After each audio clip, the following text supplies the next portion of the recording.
Alright, so here I'm basically just going to be describing exactly how I work out.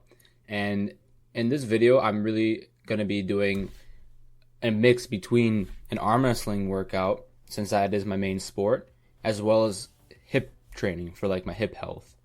So I always start off with a warm up with jump ropes just to get my blood flow and circulating throughout my body. It's very important to warm up properly. And then I also like to get my shoulders warmed up as well, just because it helps out with my arm wrestling. I tend to always hurt my shoulders sometimes when I'm pulling on the table. So this first lift is called the rise lift. And basically, see how I take my hand and I kind of want to put it in between your first knuckle and the second knuckle, kind of in a straight line, straight down the hand. And the whole thing is you want to keep the wrist engaged. You don't want to let it drop right there, see? You want to keep it up, kind of. So when you're working with a lighter weight, you could always rep it out how I am doing right here. But when you start going heavier, it's almost impossible to rep it out like that. But the whole way of doing it, as you're going to see me do it later, is you got to just keep the wrist engaged up. Don't let it drop. The second it starts dropping, then the weight's too heavy, you got to go down. So here I'm just warming up. I'm pretty sure this is just 30 pounds on the loading pin. I think I'm warming up to just about like 45 pounds. I'll have it up on the screen. Here is how I train, basically. This is my layout for the week. It always changes now and then, but basically you can pause the video, take a look at that. It's always going to be changing though. And then this is just like an example week of how it's going so far. I'm currently doing more of a volumes training block, so I'm doing 6 weeks of strictly volume training, and then I'll follow that with 3 weeks of strength training. Here I'm just warming up my hips with some, I guess you could call them squats almost, with a kettlebell. I don't really know the exact name for them. Hinges. And then I do some goblet squats as well. There's just good basic compound movements just to get your hips, legs, even your upper body warmed up, ready for any sort of training. Now, my weakest part of my hips is really my lateral side of my hips. I feel very locked up in this area, and it's one of my biggest problems in general for overall athleticism. So these lateral lunges, also known as like Cossack squats, I think they're called. I'm not good with my terminology, but basically this lateral squats kind of hits the outer side of your hips, specifically the glute medius, and as well as other parts of your hips. But I try to focus on the glute medius since that is my biggest problem area. Very nice to do, and then you can slowly load them up with weight. So this is my first working set. I'm doing pretty much anywhere between 8 to 12 reps for 3 sets.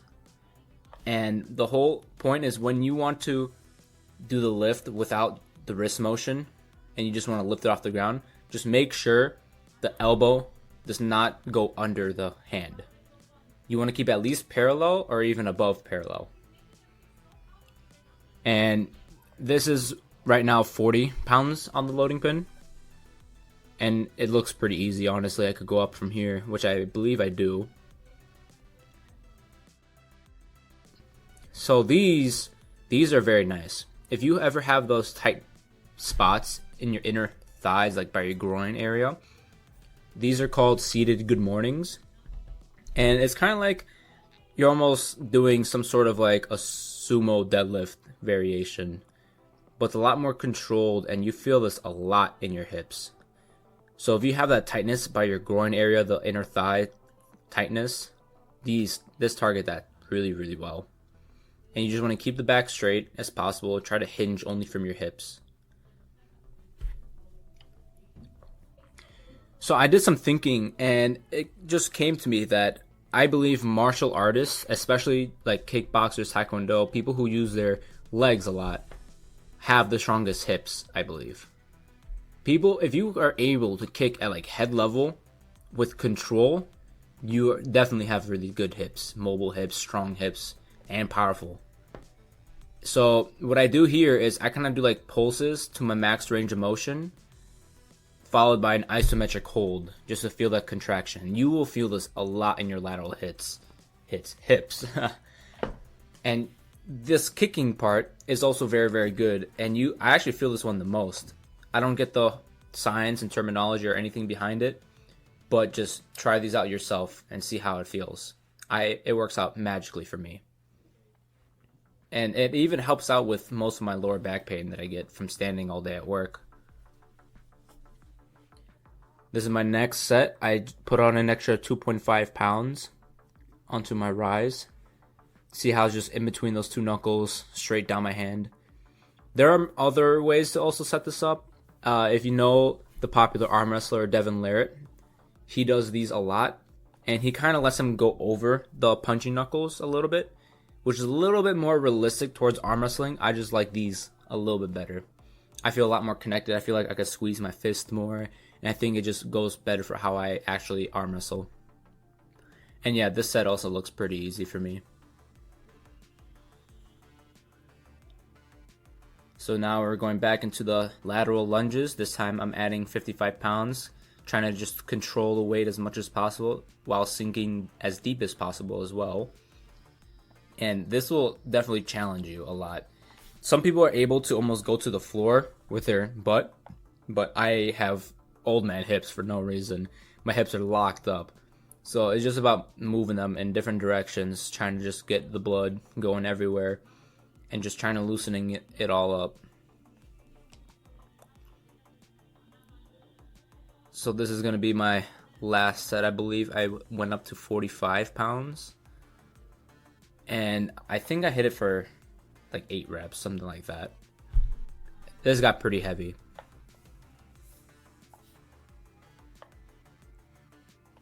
My right and left honestly feel almost exact same on this movement. There's barely any difference between my lifts, but on the arm wrestling table, my left is always stronger. And I don't understand that because I'm a righty. I don't know how all that is like connected and how it works. But when it comes to my lifts, at least, they're almost equal. I don't see a difference.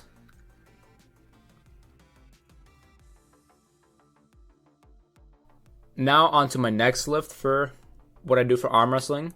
This is more of like a pronation lift, and I kind of focus my pronation through my wrist. And I like to put it specifically through the thumb, because I believe pronation is really driven through the thumb as well. And pronation is just that ability to just turn your wrist over, just to crank it over. And this helps out a lot because when you're arm wrestling, the whole point is you kind of want to try to open up someone's fingers from grabbing your hand and then bend their wrist back. So this movement really helps for that. You want to try to keep the wrist flat. I don't like to close my fingers too tightly. I kind of like to just have all the weight on my thumb only. And I really focus on pushing the thumb in. I think that's very, very, very important just to get the blood flow through your thumb. And honestly, if you're able to grow your thumbs, that gives you a huge advantage alone. It helps you in the setup. It helps you even throughout the match. If you feel someone with big thumbs when you grip up with them in arm wrestle, just know they're going to be strong in arm wrestling. That's just how it's going to be. So just build up those thumbs through that pronation, and you're going to have a solid wrist as well. I like to also use a little bit of body motion with this, because if you're ever doing it on the table, you're doing it to attack. It's never really just isolated, just do it one-sided. Now I'm targeting more of my hip flexors, and if you tend to sit down a lot, and most of my life I did, your hip flexors are pretty weak. And this movement really challenges them. You kind of just need to find a good height that works for you, and try to keep your core compressed as you lift your leg over the kettlebell. Or you could use any object, or even no object. The whole point is just lift your leg as high as possible while you're keeping your quad engaged and your knee fully extended almost. Keep your core kind of engaged. That's why I like to lean forward like this. And just do slow, controlled movements. And you'll definitely feel it in your hip flexors. Now I'm onto my first working set for this pronation lift. When you get heavier, there's going to be always a lot less movement. It's going to be almost static. but any movement works. And yeah, this set looks pretty damn easy for me. So I have to go up from here. I think I also go up on this lift for me. I'm not used to really training volume as much. I used to only train strength. So I would just try to almost max out every single time I do some sort of arm wrestling specific lift. I did like a training seminar with one of my old teammates, and he really taught me a lot about training volume. And if you're able to add even just an inch to any muscle, automatically that muscle is going to want to produce more power because you have more muscle. This next thing I'm doing for my hips is really helping me engage my glutes. This is called a single leg glute bridge. If this is too hard, you could always do both feet on the ground. But basically, you want to try to keep your hips in a posterior tilt. So it's kind of like, make sure you try to feel it in your glutes and not really your lower back. You don't want to arc through your lower back. You want to just try to keep it as straight as possible. Here's a different angle from how I do the pronation lift, just so you could get a better idea. Maybe incorporate these lifts on your own too, so you could go and dominate anyone you want to arm wrestle. And yeah, this set also looks pretty easy for me. I know I speed it up and you can't really see any like struggling parts, but I think this set really felt pretty easy. Also, try to keep your arm as parallel to the ground as possible, because that's the truest strength on that wrist and even the elbow flexor. Here, I'm doing more of a stretch rather than an exercise. So you want to keep your posterior angle engaged. So squeeze your glutes, tuck those hips in, and then you want to slowly lean forward until you feel like a stretch on the kind of where your hip flexors are, but it also goes towards your core. I'm going to point to it right here. And this is going to help stretch out those hip flexors, or the psoas, iliacus, all those are all connected.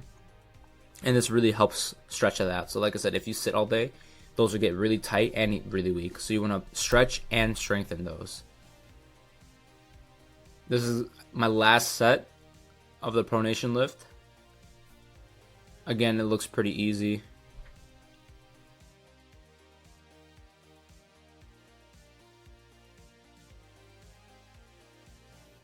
I slowed down for a bit so you could just see the tempo at which I'm going at. You don't want to go too fast, you don't want to go too slow. And then I just finish out with a little like burnout set specific for my thumb. So I don't really do as much turning with my wrist, and it's all about just pressing with my thumb. And this will help grow your thumbs like absolutely crazy. Try these out and you'll get the craziest thumb pump of your life. It's weird, but it's definitely worth a try. So I just do a very light weight. I'm pretty sure I did like 20 pounds. And I just did as much as possible. I didn't have a rep goal. I just went until I couldn't anymore. And then I'm going to show on camera as well the after results of doing these. So yeah, it's hard to kind of hold the camera and do this. But you could see definitely my thumbs look pretty swollen even. They look blown up, and this will help a lot when it comes to arm wrestling someone. The bigger your thumb is, the harder it is for a person to kind of wrap their fingers around your thumb. That's basically how I train right now. I only have like an hour before I go to work, and I like to fit in whatever I can in that time period. It's a little sporadic and not really too organized. That's just how I like to work out. But yeah, just find whatever makes you happy. Arm wrestling makes me happy. Arm wrestling feels a lot like my passion. So I focus my training on that. And then don't neglect functional training as well. I powerlifted for many years, and my body is now super stiff, super immobile. I feel unathletic the more I powerlifted. So take this advice and really focus on trying to move your body as fluidly as possible, not just keeping it nice and static and like tight and everything. Yeah, it's nice to look bigger and look stronger, but try to be more athletic too. If you have any pain, any part of your body, and you've been lifting for years, that just means you have a weakness somewhere, and you gotta find that weakness and beat it. That's all it is.